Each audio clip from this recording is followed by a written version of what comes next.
में कांच दिलावा के तोड़ली गे जान।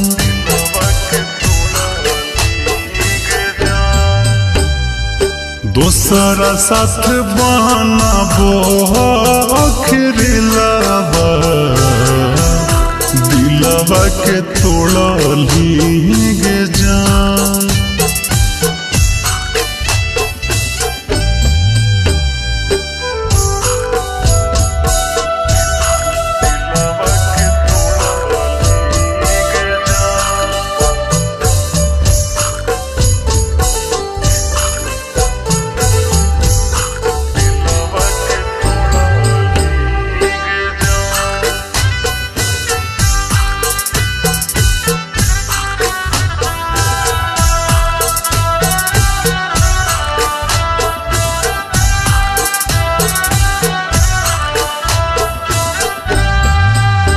अगे अपना से दूर काहे हमारा के कइले, हंस के उम्र में सोना हमारा कनैले।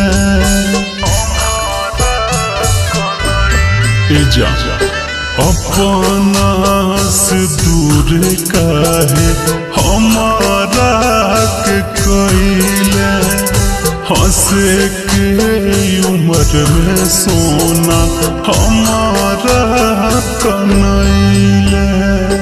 बुझली नहीं हमर सोना फिलावा दिलावा के तोड़ली गे जान।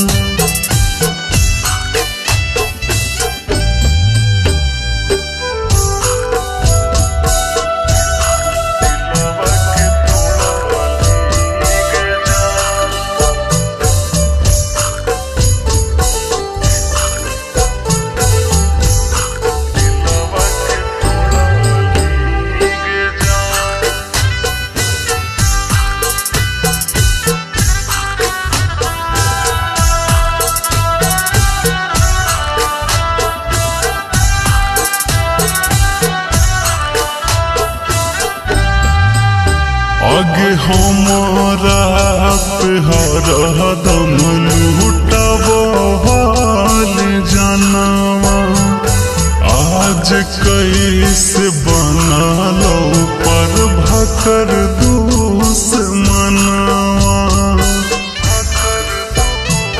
ए सोना बोल हमारा पे हरदम लूटबल जानवा, आज कैसे